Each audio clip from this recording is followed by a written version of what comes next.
Here we are on this beautiful day in Texas. We just want to tell you guys a little bit about our story. Thanks for joining us. We're just going to give you a little background story of our life. So we're just going to give you guys a little background on how we met and our life up until we got the bus. She wants to sit with me. Wow. Boy, am I lucky. Do you love me? For 25 years. Only 25 years? They've only been married 25 years. We're almost at 25 years. That diagnosis changed the transgression of a lot of our life after that. The what? Transgression? What's the word? It changed the trajectory. Trajectory. Start repenting of our sins. Sorry, let me say that sentence Trajectory. again. I have to say the whole sentence again. Because No. we edit. Yeah. Don't edit that out. No. That's gold. That's YouTube gold right there.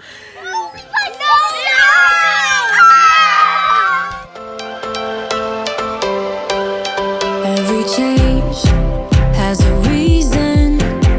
Baby, let it come to you. Every soul, every season lives outside of status quo. If we stop believing we're meant to be, expanding our abilities. If the passion's gone, we are doing it wrong. Baby, you and I should start living now. With the whole world at our feet, we could stay or we could leave. There is nothing in between. So baby, we should start living now. 'Cause we only have this life. Wanna laugh and wanna cry. I don't wanna waste my time. So baby, we should start living now.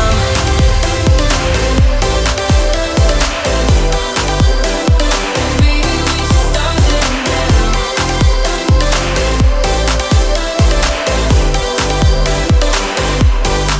We are close, can you feel it? Something is behind the clouds.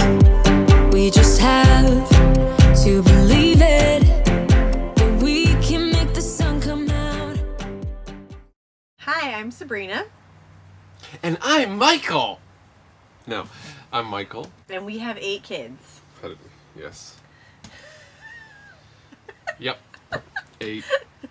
We met in Edmonton, Alberta, Canada, when I was 16 and Michael was 15. We met through a mutual friend, and it took about 6 months before we realized we were really interested in each other. We started dating. 1 year later, exactly, we got engaged. I proposed to her on the banks of the North Saskatchewan River Yes, you with did. a $150 ring. I still wear it. We got married 6 months after that, when Michael was 17 and I was 18. We, I think we picked a long weekend. That was intentional. before- We originally thought we were going to wait 2 years to have kids so that we could... Hitchhike, travel, see the world. Those were never in the plans. They may have been in his plans, but they weren't discussed. We were just gonna... I thought she'd hitchhike with me to like BC, go to the coast, We were gonna go to Africa. enjoy each other, get to know each other, spend 2 years just being married and enjoying it. And we were really excited. And then 2 We months... really enjoyed it. And then 2 months later, I got pregnant, which we were not upset about. Even She though it couldn't wasn't, resist me. What could I say? even though it wasn't in the plans. We were actually really excited. We were happy to start a family and to have a kid. And my pregnancy was pretty rough. All of my pregnancies have been quite rough, actually. I had a lot of morning sickness, but we got through. We started out in a 1-bedroom, very small apartment in the borderline ghetto. Not the complete ghetto, just the borderline. And we slowly started to move up. Once we found out we were having a baby, we knew we needed a bigger place. And a better job. And a better job. I was working at a fast food restaurant. Wendy's, to be exact. I worked there originally too, but Yeah, she got me the job. I quit. I did Supervision? lunchroom supervision at an elementary school for a little while until I was too sick and couldn't do that anymore. And then when we realized a baby was growing, I was like, well, I need a better job. Went from $6.20 an hour to like $10. And I was like, We thought we were rich. this is incredible! Yep. We're rich! So he worked there, and we found a 2-bedroom townhouse that we rented. We had to get my mom to co-sign because we were too young. I think Michael was I was 18. just 18, just barely 18 as we were moving in there. They were concerned about renting a townhouse to an 18-year-old. You know, who could blame them, really? I paid the money. But we did. My mom co-signed for our rental application. She had to be on the co-signing for the first full year. And after that year, we had her name removed. And the second year was all in our name. And we paid our rent on time every month. Early. No. After that, I got pregnant with Toby. While I was pregnant with Toby, 2 things happened. First of all, we started our first ever business. We started a cleaning company, and we cleaned brand new homes right after construction. Post-construction cleanup. Post-construction cleanup. Yeah, at that point, I was cleaning for another janitorial service company, cleaning city properties 7 days a week. So around that same time, we actually bought our first condo. It was a great experience. We realized we don't like owning condos because we don't like other people telling us what we can and can't do with our property. We don't like board managers. But it was a really great condo building, and our condo not only held its value, but it went up a lot in value. About 2 weeks before my due date to have Toby, my mom was diagnosed with brain cancer. She had been really ill, but we didn't find out till 2 weeks before my due date that she had a brain tumor. She went in for 3 surgeries that first weekend after she found out. I was there at the hospital the whole time, 9 months pregnant, and ended up having Toby a week early, probably due to stress. He's the only baby that's really come significantly early. Yeah, they usually come on time or late. And I had a pretty easy labor with him, probably because I had been very active cleaning houses with Michael, and then when my mom was in the hospital, I was doing the stairs up and down to her 4th or 5th floor like multiple times a day just to keep myself in shape. And labor went well. My mom ended up, after the surgeries, she did chemo, she did radiation. Yeah. She lived for 3.5 more years, which meant that she got to spend time with our first few kids. They don't really remember her that much now. Adri remembers her a little bit. Toby has a few small memories. I think it was probably more for me, just that my mom got to be a part of some of my kids' lives, and that was really important to me. A little sidebar, I mean, her mom, after that very invasive surgery, became a nurse's aide. Like, progressed very well. She was a go-getter. Found out about 3 years later that her tumor was growing back, and at that point it wouldn't respond to any chemotherapy, so she did end up passing. After I had Toby, I struggled with my energy levels a lot. I knew it was normal to not have energy right after you had a baby, but it continued up to the point where he was 10 months old and I still couldn't function. I started trying to exercise more. I was running because I really enjoy running, and I would go for a run every morning. I'd get myself out of bed, and the more I did, the more tired I got, which I thought it should be the other way around. When you exercise more and you get yourself out in the fresh air, you should feel better.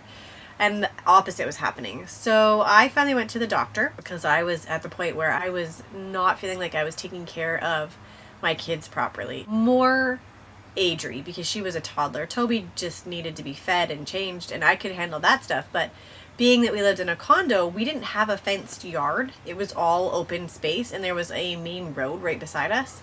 And so to send a 2-year-old outside, you had to be with them and ready to chase them down to make sure they didn't go near the road, and I didn't have the energy for that. And it was a townhouse condo. So we spent most of our time inside, and I really just struggled with that feeling of not getting her outside, not having the energy to take her to the park or for walks or get-togethers, just because I was so tired. And so I went to the doctor, and I was diagnosed with Graves' disease, which is an autoimmune disorder. Basically, you have hyperthyroidism, similar to hyperthyroidism.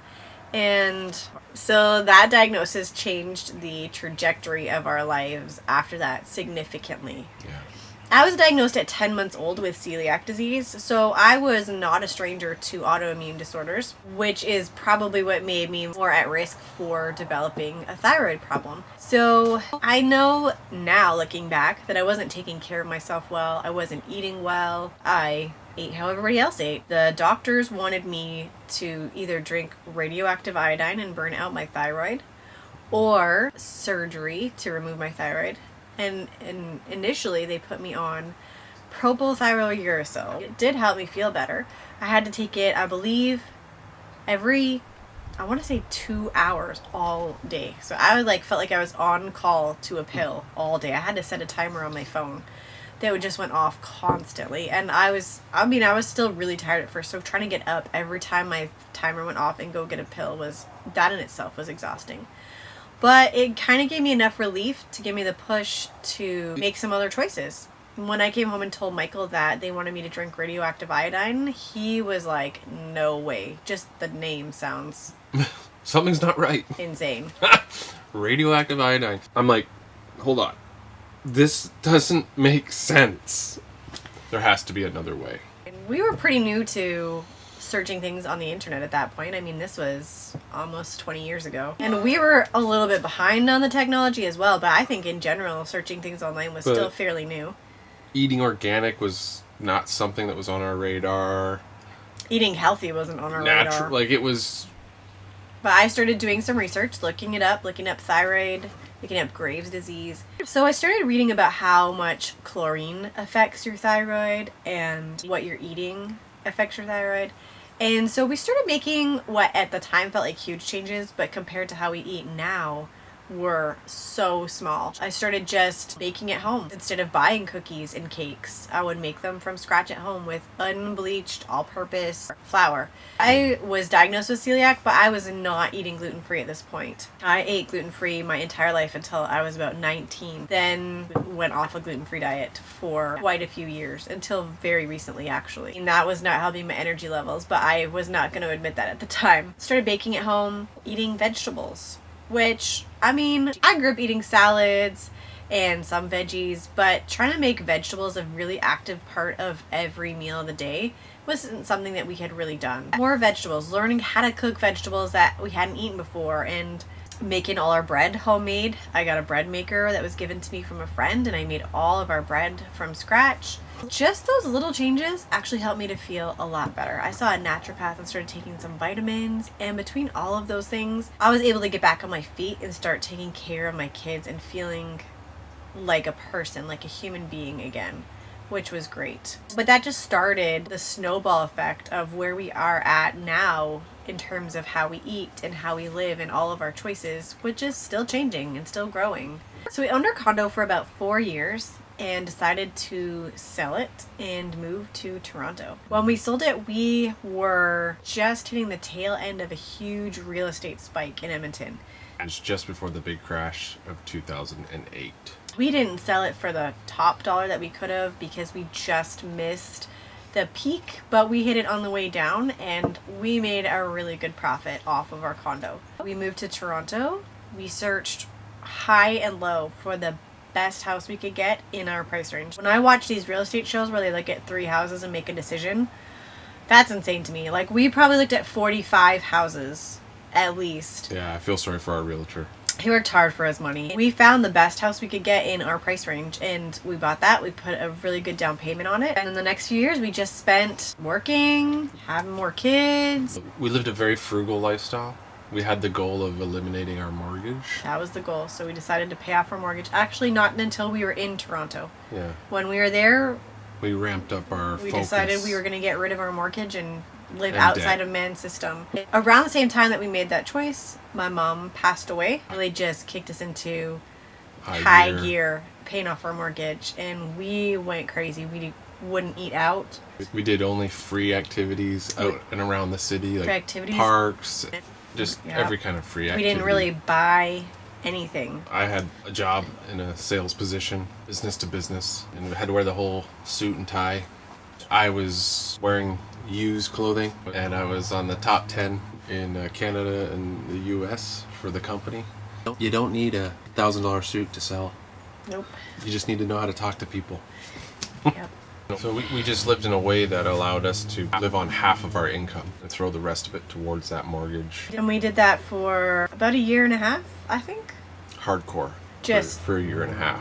Yeah, for any of you Dave Ramsey fans, he would call that gazelle intense. When I got pregnant with Bethany, we decided that we were kind of ready for a change. I was in the corporate environment, doing very well. Had my eyes set on the upper management. We were at 5 kids, and that wasn't really what we wanted for our family anymore. No. We weren't exactly sure what we did want. We just knew that what we had been doing wasn't what we wanted to work towards anymore. In Canada, when you have a baby, you can take a parental leave and or a maternity leave. So a mother gets, I think it's 3 months at this time. They've changed a little bit, but you get 3 months that the mom gets. It's called maternity leave, and then 9 more months is called parental leave, and either parent can take it. You can split it, you can share that time. Yes. But in our case, I didn't work. Michael was the only one working, so he took the full 9 months. The full 9 months parental leave. They pay you 60% of your income. What we did was we sold our house We sold the house in Toronto. that we had been working really hard to pay off, so we had really good equity in it. Put that money in the bank. We bought ourselves a 34-foot bumper pull trailer, Brand new. Brand new. That year. a 15-passenger van. We sold almost all the rest of our stuff. And we got a storage We unit. got a storage unit, a small storage unit for what we did still have. And we left. When Bethany was 3.5 weeks old, we hit the road and we traveled and we lived in our trailer for a full year. We finished out the summer in Canada, and then I think come September, the fall, we crossed into Washington State. Yep. Headed down south from there all the way to California. Pacific Coast Highway. Pacific Coast Highway, went through the Redwoods, drove along the Pacific, through Oregon, Astoria for all you Goonie fans. It was gorgeous. It's an amazing drive. And from California, we headed across through Texas, Louisiana, and we did Arkansas, Georgia. We went as far south as Key Largo, then headed back up north. We went through Washington, D.C. and New York City. Amazing. If you get a chance to go to Washington, D.C., I mean, it's got all the museums, the Museum of Art, History, African American, Native. A great place for kids, especially if you're home educated. And it's free. Like, there's a little donation box, so you give what you can and learn and experience everything. From NASA to fighter jets. It's incredible. And after that, we headed back. Michael took a sales position just outside of Toronto. We found an all year round campground that we parked our trailer at, and we lived in it in the winter in minus 20 degrees Celsius. Most of the people there were not there full time. They were mostly there on the weekends, and they were cross country skiers. So they would cross country ski for the weekend and have their little fires and then camp out in their trailers, but they weren't really living in it full time. We were only... Yeah, most of them didn't have water running to their trailer or anything like that, just maybe power at most. Whereas we were living full time with 5 kids, washing our clothes and having showers there and all the things that they weren't doing because they didn't need to. They just went home and did all that stuff. It was an experience. It was fun in a lot of ways and really hard in other ways. Michael was gone before anybody was out of bed in the morning. He would go have a shower up at the campground bathrooms, take his suit up and iron it there. Yep. And he'd head out and I would stay home in the trailer and homeschool the kids and try to get them outside to get some sort of exercise so they didn't lose their mind, so I didn't lose my mind. Would make them go for a run before lunch every day. If it was nice enough out, they'd go sledding down the hill near us. But they were all still pretty young. I think Adri was 12. Yep. So it wasn't like they could head off and go do things on their own. I still had to have my eyes on them at all times. And we were in the woods. We were in the woods. It was more like a campground than an RV park, although it had hookups. It was actually a conservation area. Lots of woodland. So there's coyote. We would hear the coyotes. Yeah. So I had to keep a good eye on them. We stayed there for 2 months. For the first month of that, Michael was working full time, and we were on all of his free time out house hunting. We were trying to find a house. It was never necessarily our intention to live in a trailer full time. We wanted to travel, and then we were trying to figure out what we wanted different for our life. And we thought at that time that it meant living outside the city, possibly, hopefully, Piece of land. living on land, an acreage or a small hobby farm. We looked at multiple houses. We made an offer on a church property. We made offers on 2 church properties. They weren't churches anymore. They were just church buildings. And we thought it would be so fun to turn it into a house. They were so much bigger than a standard house, and we already had 5 kids, so we thought we needed a bigger house. And one was so close, but yeah, the one church refused our offer because they wanted to remain like a non-profit or a church. And then we made an offer on another one, which that was a very cool, much older church building. It had slate roof. It was on a 10-acre property. On a 10-acre property. It was a very unique property that we really wanted. At first we thought we had the seller's agreement on the price, and he kind of reneged and it fell through. So But it wasn't meant to be. Wasn't meant to be. We put offers on 5 different places, and they all fell through for different reasons like that. I don't think any of them were that we were lowballing. No. They were just other reasons, and we also decided that we weren't sure that we wanted Michael to work full time. At that point, we were still planning on our family continuing to grow. He quit his job fully this time without any parental leave. And when summer came, we headed back to Alberta. That's where we had been when we first got married, but we still thought we didn't want to be in the city. So we just basically drew a big 2-hour circle around Edmonton and looked at every house in our price range in that area, and we still had our money in the bank from our house sale in Toronto. We looked at any house we could afford for cash, and when you go 2 hours outside of a big city, the prices are significantly lower because you're in the middle of nowhere. And we ended up finding a really nice house in a very small town. So we didn't have our own land per se, but it was a small town. It's actually a hamlet. 120 people when we moved in. We increased the population significantly. We did. It was a small house. I mean, for 5 kids, it was small. It turned out that 2 lots just adjacent to our property were for sale as well. We didn't know that at the time, and we bought those. So we ended up with a ½ acre of land, even though we lived in town.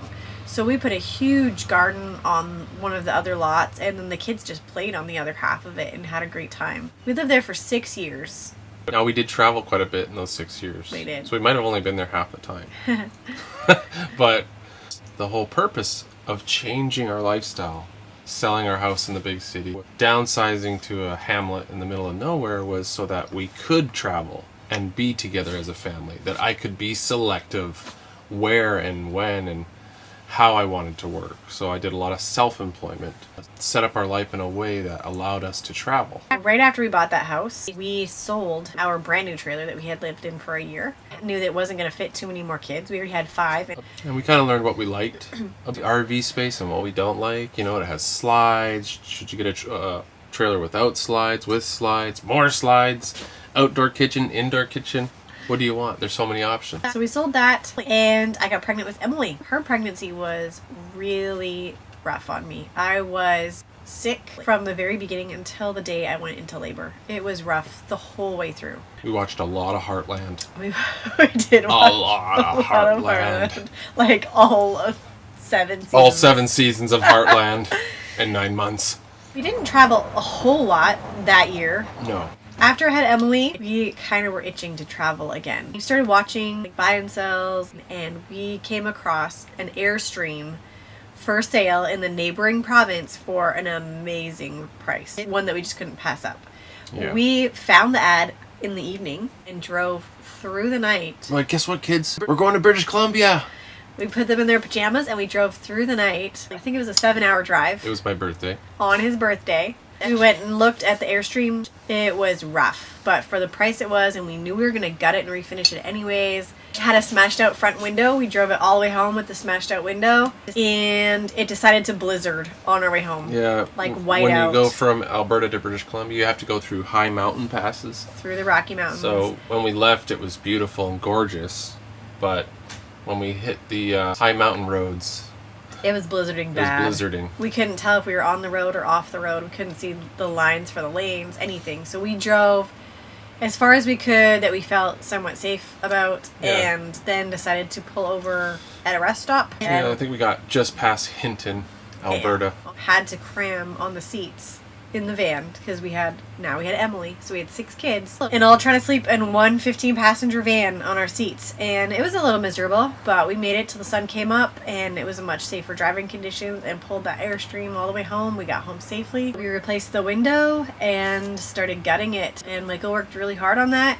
It was rough. We didn't know what we were doing. He didn't know what he was doing. He didn't have very much construction experience at the time, even less trailer building experience. So we just got plywood and 2x2s and just went to town. We did. We found somebody was selling off their last little bits of their flooring material. Their flooring. We put that in there. We reused whatever we could from the original materials. I think we just bought like foam mattresses. Yeah, we bought foam mattresses from Canadian Tire and just put those on the bed. And they were like camping mattresses. And we did 2 big trips and then little excursions. But we did 2 like 5-month trips with the Airstream.